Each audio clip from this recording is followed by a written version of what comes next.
7.5 this season. They are plus 158 to make the playoffs. They missed the playoffs last season for the first time since 2020. Mike McCarthy gone, Brian Schottenheimer in, but this is a team that it has a long drought. I mean, this is getting ridiculous now. Every NFC team has made the NFC Championship game in the last 15 years. Other than the Cowboys, crazy. It's been doing the same thing over and over, which is not making the NFC Championship game. It's been 30 years now since they've done it. And they've got a tough schedule this year. They're in that division where the Eagles and Commanders played for the NFC Championship last year. Look at this stretch from week 12 to week 17. Late in the year, Eagles, Chiefs, Lions, back-to-back-to-back. Throw the Vikings in there, Chargers, and then Commanders. So let's get into it with Lige Douzable and Mike Renner. We had Kyle Long sit up here last week, and you might have been with him. It was us, yeah. You remember what he had the Cowboys win total at? Very different ends. 5 and 12. Yeah, 5 and 12. 5 and 12. Right? Yeah. He had him winning 5 games. Are we underestimating the Cowboys? I do believe so. Let's not forget, 2 years ago, Dak Prescott was #2 in MVP voting. He's coming off an injury, and I actually was just talking to our resident Cowboys fan, not Amanda, because she doesn't claim the Cowboys, but Haley Sutton. I said, has Dak ever had back-to-back losing seasons? And I don't believe he has. So last year, even though he didn't complete the whole season, it was a losing record before he got hurt. I don't see him having another losing season. I have them going 9-8 this year. But when you look at it, I love what they did in the draft and how they've kind of fortified that offensive line. That's when the Cowboys were good. They really built it up front. The 3 Tylers, right? Tyler Booker, who they took in the draft, Tyler Smith, who's an all-world guard, and Tyler Guyton, who you hope takes a sophomore leap this year. So things are built in the trenches for them as well. I think the Cowboys are going to be a team that's going to be underrated and may surprise a lot of teams. I have them going 9-8. Would not be surprised if they go 10-7. Yeah, I think the range of outcomes for the Cowboys is all over the map. Yeah. One, because you added the biggest wild card in George Pickens. Like if he shows up and wants to play in a contract year, you have 2 #1 wide receivers. If he shows up and does a lot of the same things he did in Pittsburgh, he's going to ruin that locker room. Like there's going to be infighting in that locker room. But there are holes. There are unique holes on this team that I'm worried about. The tackle position, one, what I saw from Tyler Guyton as a rookie does not make me excited about what a year 2 leap could be from him. And then I also think defensively, they're real small up the middle. This team could get ran on once again, and you're not in a good division to try to stop the run against the Commanders, against the Philadelphia Eagles as well. Is there enough for them, though, to make it, or would they have to change something in the middle of the season to the postseason? This is a team that has not made it past the divisional round since they won the Super Bowl.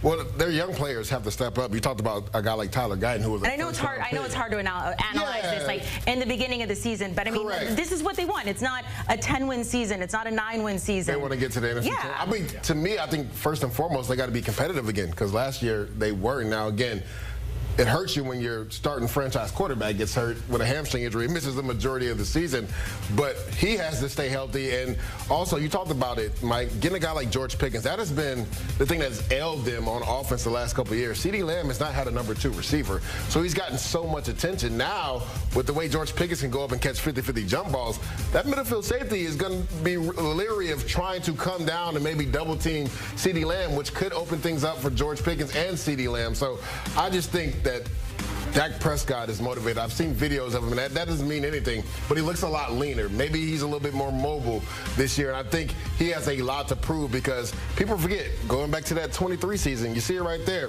36 touchdowns, only 9 interceptions, was #2 in the MVP race. A lot of people actually thought he should have won it over Lamar Jackson that year.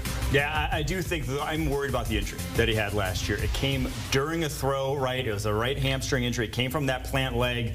There's no telling. You know, we've seen quarterbacks when they have major injuries and fluke scenarios like that the next season. I mean, look at like Kirk Cousins and how he fared after the Achilles, Derek Carr after how he fared after the broken ankle. I do just worry about this is on mentally. Top of the horrific injury that he occurred. That he's had a bunch now over the past few years. What that can do to you mentally, you can't really put a price on. That was the only season, the horrific injury you referenced back in 2020. That was his only losing season. And Lige, to your point earlier, bounced back from that with an 11-5 year in 2021.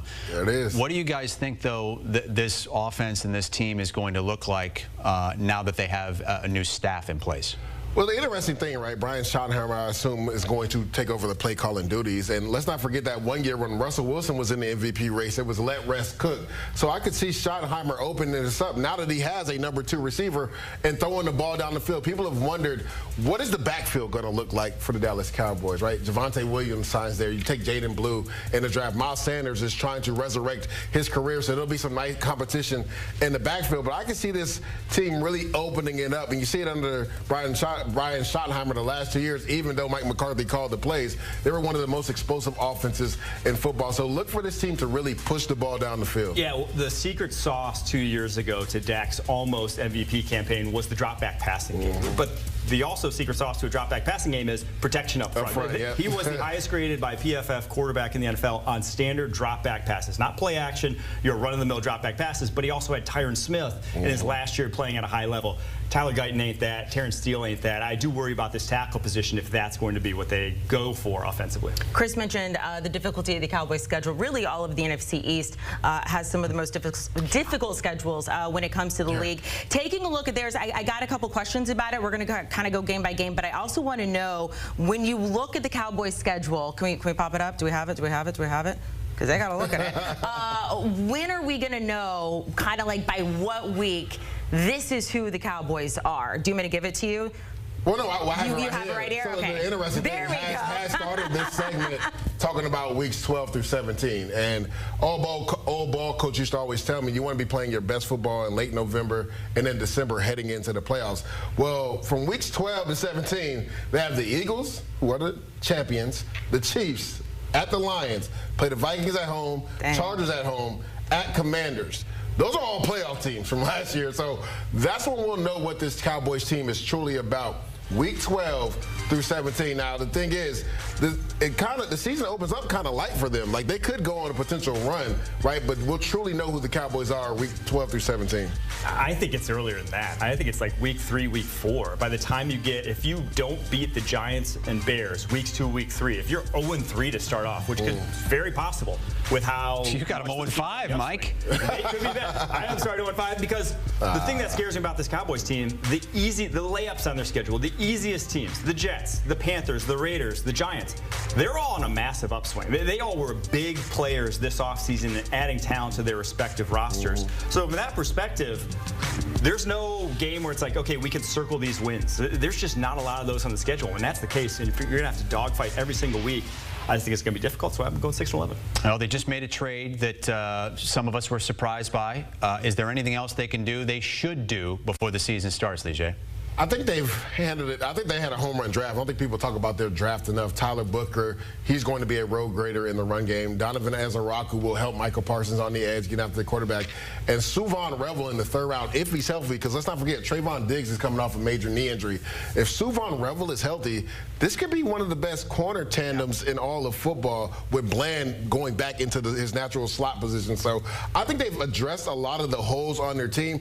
Now it's all about gelling, right? We talked about the offensive line. George Pickens, how does he fit in the offense? I think that's what it comes down to, gelling on offense and defense. Yeah, the move they have to make is to extend Michael Parsons. Not let that one come down to the deadline. Because Jerry Jones, get your contracts done. Yes, the reason you're in kind of this situation where it's like you're on the outside looking in at the Commanders and the Eagles is because you can't pay anyone else in this roster. You can't add any more talent because you've paid all guys top dollar because you've paid them right at the deadline every single time. So that's the case.